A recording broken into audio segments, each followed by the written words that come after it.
Ian asks, I Shuto. fucking hate you. I don't really care. I know. At Chilo88.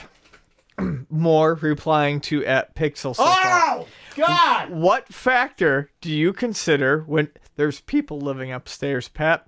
What factor do you consider when minimizing your collection for moving purposes in space? Thinking about selling off clutter, but don't know where to start.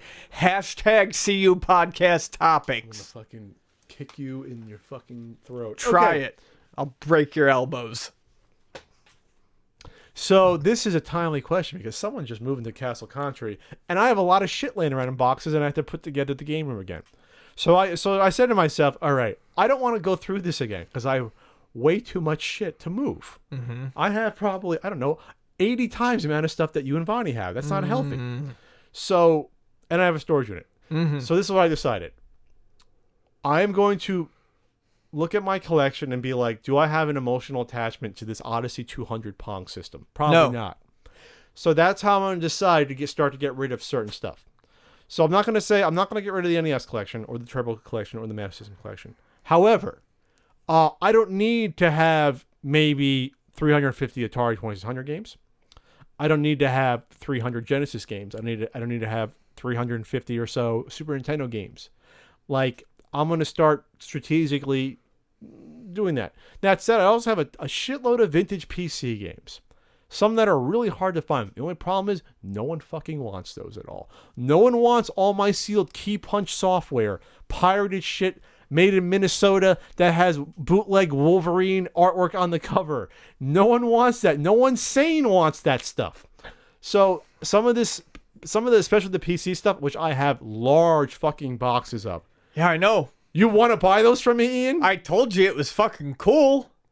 you actually want to buy that? Just shit from keep me. talking. Maybe we could Talk. Okay. So that's where I'm getting at with that point.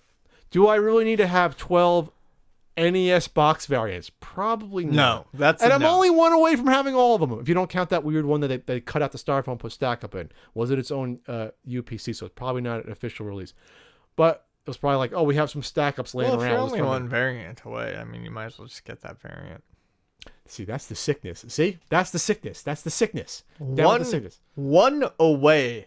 Well, one away if you don't count, like, okay, for the top loader, they put a Dr. Mario on shut some up. of Get them. rid of all of it. See? Get rid of all So I'm really of like it. 3 or 4 away. No, 'cause I don't just have those sell it variants. all. Sell it all. There's two different Nope, everything. challenge sets, for example. There's one with the box, Mario 3, and one with just the cartridge. See?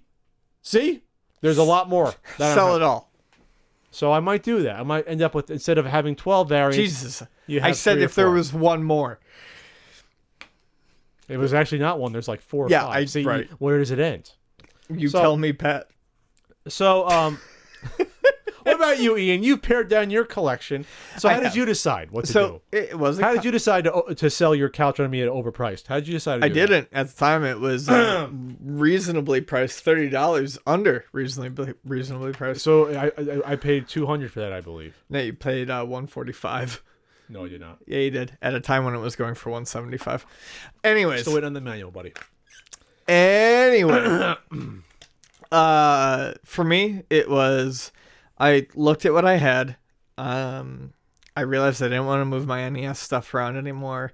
And more importantly, for me, it was, I just realized I was never going for a complete collection anymore. I think that's really what balloons up collections. I think that's what you need to start with if you're a big time collector, is you need to go, okay, what did I say I was going to get a complete collection of? And am I bullshitting myself with those? Which is 99% of the time, yes. You've bought into an idea and you're not going to do it, or you bought into the idea and some sort of compulsion is keeping you going. There's no reason to do that. And so what I did was I started with getting rid of games that I didn't want anymore, that I didn't want to play. And I didn't limit that to low price games. I included rare games in that as well. And once you let a few rare games tumble from your collection, it's really easy to watch the rest go. So what I did was, at that point, once I started selling stuff off, I made sure I went through and set aside all the games that had a legitimate sentimental value to me. Basically, anything that was gifts from my parents or my grandparents, or things that were milestones, like the first game I bought for myself, which was Mike Tyson's Punch-Out. You bought it for yourself? You saved up your allowance? Yeah, and it was paper money, and I rolled up coins and stuff like that. It was paper money. What do you mean? Newspaper? Newspaper money. You were a paper boy? Yeah.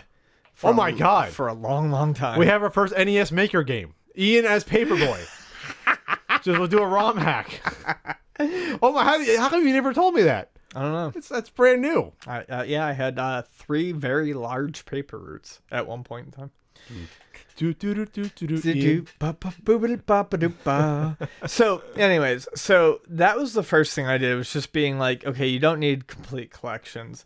Limited. But honestly, I think the big tip is look at your collections, look at the rare games that you have that are worth a lot of money that you don't play. Sell a few of those, and you'll realize that everything else you don't play tumbles after it. Don't sell the rare ones. Sell them. Get the fuck rid of them.